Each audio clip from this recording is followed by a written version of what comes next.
Wassalatu wassalamu ala asrofil anbiya'i wal mursalin Sayyidina Muhammadin wa ala alihi wa sahbihi ajma'in, amma ba'du. Yang saya hormati pengasuh Pondok Pesantren Zainul Hasan Genggong Kiai Muhammad Hasan Mutawakkil Allah SHMM, dan yang saya hormati Bapak Dr. Abdul Aziz Wahab MAG selaku Rektor Universitas Islam Zainul Hasan Genggong dan juga penemu metode aksi belajar cerdas. Dan yang saya hormati Bapak Kaprodi PGMI Ustadz Firdaus Ainul Yakin MPDI, dan juga orang tua saya, dan tak lupa pula Ustadzah Nani Zahratul Mufidah selaku dosen pengampu mata kuliah pembelajaran tematik. Saya di sini akan membuat video micro teaching, yaitu praktek mengajar tanpa murid. Assalamualaikum warahmatullahi wabarakatuh. Halo everyone, bagaimana kabarnya hari ini? Oke, baik semua. Apakah di antara teman-teman ada yang sakit? Oke, kalau tidak ada, alhamdulillah. Sebelum pembelajaran dimulai, terlebih dahulu kita berdoa agar yang belajar dan yang mengajar mendapat barokah dan menjadi ilmu yang bermanfaat. Amin. Berdoa dapat dimulai dan berdoa dapat diakhiri. Baik, di sini ada yang tahu apa itu lingkungan?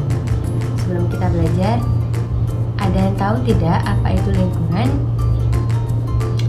Siapa yang di sini bisa menjawab? Oke, lebih jelasnya, lingkungan adalah segala sesuatu yang ada di sekitar kita, seperti tanah, air, udara, tumbuhan, hewan, dan manusia. Itu termasuk lingkungan. Lalu, lingkungan bisa berupa lingkungan alam. Di antaranya ada hutan, sungai, dan juga gunung. Dan juga ada juga yang disebut dengan lingkungan buatan. Lingkungan buatan di sini itu seperti sekolah, rumah, atau juga jalanan. Kita sudah memahami kan apa itu lingkungan. Dan selanjutnya di sini Bu Guru membawa labbook tentang perubahan lingkungan. Oke, kita bisa lihat terlebih dahulu apa saja isi di dalam ini. Oke, di sini ada interaksi manusia dan lingkungan. Dan selanjutnya di sini terdapat upaya pelestarian lingkungan, dan juga di sini terdapat, kita buka dulu ya, terdapat sikap peduli dalam kegiatan belajar. Dan di sini juga terdapat dampak perubahan lingkungan. Oke, kita mulai pembelajaran pada hari ini ya. Yang pertama, kita akan belajar tentang interaksi manusia dan lingkungan. Ada yang tahu apa itu interaksi? Apa itu interaksi? Ya, interaksi itu hubungan atau kegiatan manusia dengan lingkungan. Di sini interaksi manusia dengan lingkungan yaitu hubungan atau kegiatan manusia dengan lingkungan.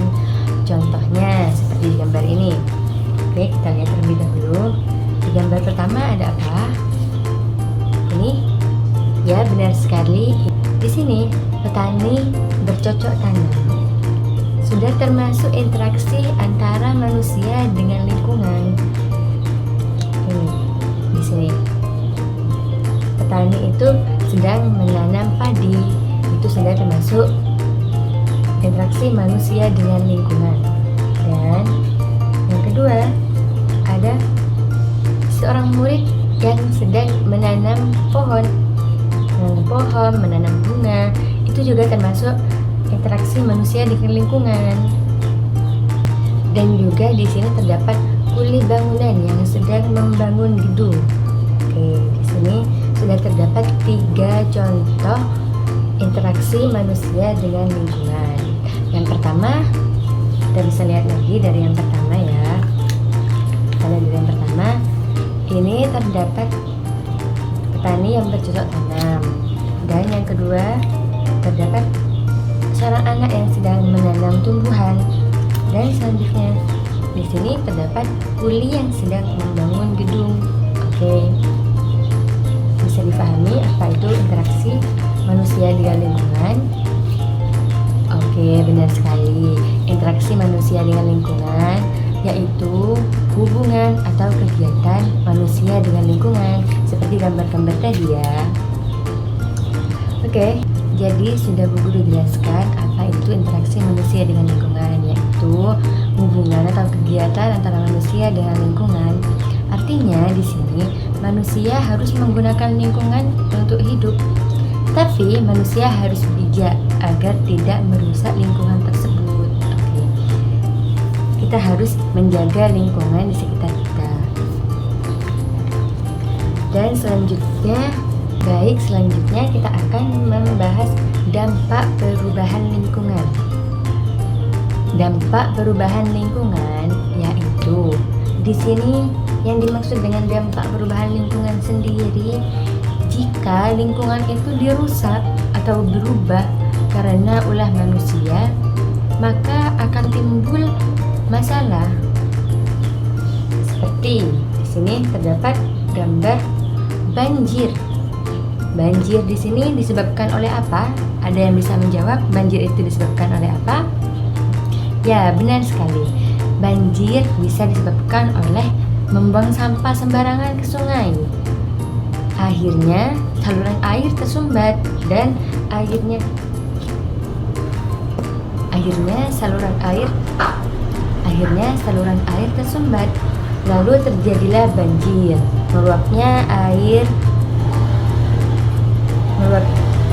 Jadi terjadilah banjir, meluapnya air dari sungai ke jalanan seperti ini ya. Dan selanjutnya di sini ada tanah longsor. Tanah longsor. Di sini terdapat gambar tanah longsor. Tanah longsor sendiri disebabkan oleh apa? Ya, benar sekali. Tanah longsor itu bisa disebabkan dengan penggundulan hutan. Artinya, jika pohon-pohon ditebang, maka area pegunungan itu tidak memiliki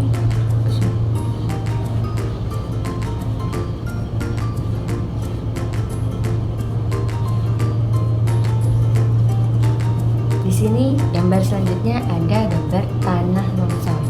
Tanah longsor sendiri bisa disebabkan oleh penggundulan hutan karena tidak adanya tumbuh-tumbuhan di area pegunungan. Dan selanjutnya ini ada gambar kota, jalanan kota. Dan selanjutnya di sini terdapat jalanan kota yang sedang polusi. Nah, di sini polusi ini sendiri terjadi gara-gara asap yang ditimbulkan dari pabrik, dari kendaraan, dan juga seperti membakar sampah sembarangan juga dapat menyebabkan polusi udara. Apa itu tadi dampak perubahan lingkungan?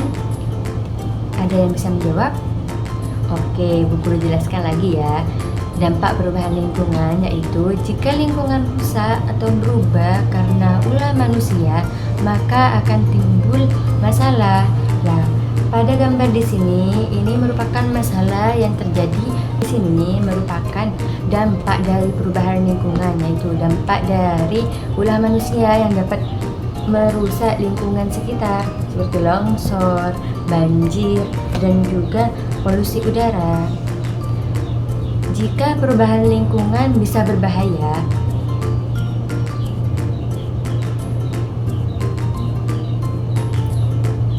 jadi perubahan lingkungan ini bisa terjadi jika manusia tidak peduli terhadap lingkungan, tidak membuang sampah pada tempatnya, sering menebang hutan dengan sembarangan, dan juga akibat dari asap-asap kendaraan, pabrik, dan juga membakar sampah sembarangan. Kita akan membahas tentang upaya pelestarian lingkungan. Ada yang tahu apa upaya pelestarian lingkungan itu? Jadi, upaya pelestarian lingkungan yaitu bagaimana cara kita untuk upaya kita untuk melestarikan lingkungan. Jadi, yang sebelumnya lingkungan itu rusak, maka kita harus melestarikan atau membuat lingkungan itu kembali lestari, lebih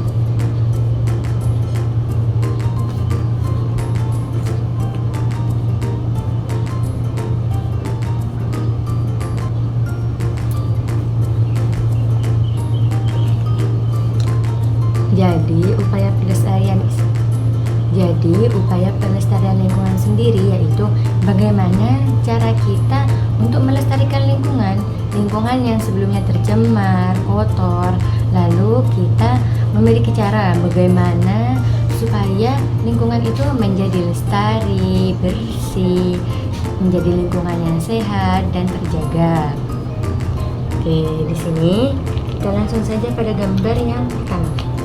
Nah, sudah jelas kan di sini gambar seorang anak sekolah. Nah, sudah jelas kan di sini terdapat murid yang sedang bergotong royong. Oke. Nah, bergotong royong sendiri juga termasuk upaya pelestarian lingkungan. Dari tempat yang awalnya tercemar, kotor, dari sampah, maka bisa menjadi bersih, sehat jika kita melakukan gotong royong dengan membersihkan tempat tersebut. Nah, selanjutnya kita akan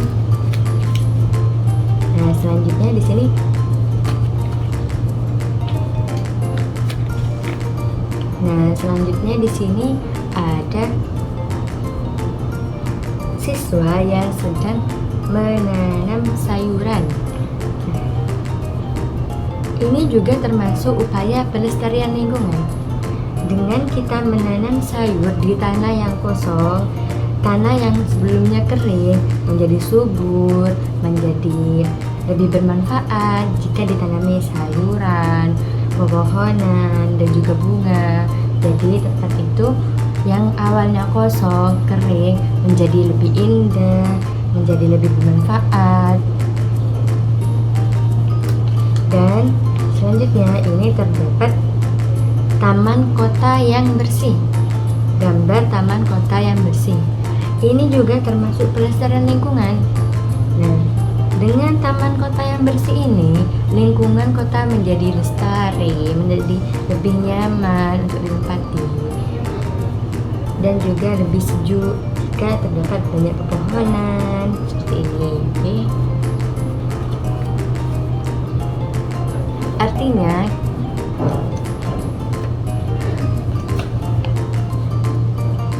Artinya kita bisa ikut menjaga lingkungan dengan aksi sederhana setiap hari seperti pada gambar ini, bergotong royong, menanam tanaman, dan juga membantu melestarikan taman kota.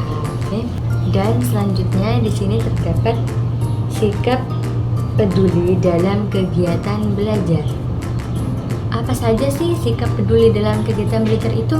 Ada yang bisa menjawab? Iya, apa? Membuang sampah pada tempatnya. Iya, benar sekali. Apa selanjutnya? Ada yang bisa menjawab lagi? Oke, jika tidak ada, ini Bu Guru jelaskan ya. Dari gambar di sini, peduli lingkungan bisa dimulai dari sekolah. Yang pertama, kita menanam tanaman di sekolah. Bisa menanam tanaman di sekolah. Tanam sekolah yang dulunya bisa menanam tanaman di sekolah menjadi lebih. Yang pertama, siswa bisa menanam tanaman di sekolah. Taman yang sebelumnya kosong menjadi lebih indah dengan ditanami bunga atau tumbuhan seperti ini. Dan selanjutnya, membuang sampah pada tempatnya. Ini termasuk sikap peduli dalam kegiatan belajar. Kita harus membuang sampah pada tempatnya agar lingkungan kita tidak kotor, tidak tercemar. Jadi, kita harus membuang sampah pada tempatnya. Dan juga di sini terdapat gambar siswa yang sedang menanam bibit pohon. Nah, di sini juga bisa disebut dengan sikap dalam.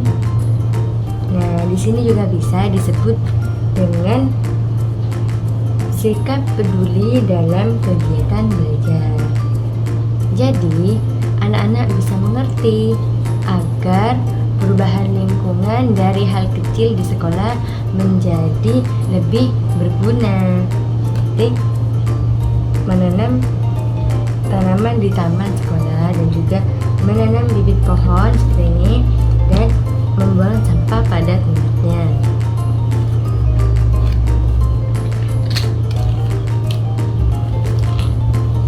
Baik, jika sudah dipahami, di sini Bu Guru mempunyai soal. Baik, dari kita yang sudah pelajari tadi, di sini selanjutnya Bu Guru punya kuis. Kuis di sini terdapat beberapa soal. Nah, seperti ini. Di sini di soal pertama ini terdapat sebutkan satu contoh perubahan lingkungan. Apa saja perubahan contoh pada lingkungan yang sudah kita pelajari tadi? Oke, kita bisa menjawabnya di balik soal tersebut. Nah, selanjutnya sebutkan satu tindakan manusia. Nah, selanjutnya sebutkan satu tindakan manusia yang menyebabkan perubahan lingkungan. Apa saja yang menyebabkan perubahan lingkungan itu? Kita bisa menjawabnya di balik soal tersebut. Oke. Jadi setiap murid bisa maju ke depan untuk mengambil soal kuis ini. Oke, selamat mengerjakan. Nah, jadi kesimpulan dari apa yang kita pelajari tadi tentang perubahan lingkungan tadi, yaitu lingkungan sangat penting untuk kehidupan kita.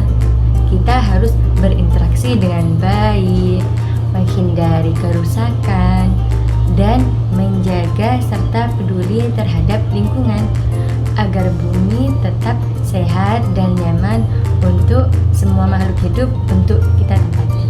Dan jadi sudah cukup penjelasan tentang perubahan lingkungan pada hari ini. Jika ada kesalahan kata dari awal Bu Guru sampaikan sampai akhir, kurang lebihnya saya mohon maaf. Akhiran, wassalamualaikum warahmatullahi wabarakatuh.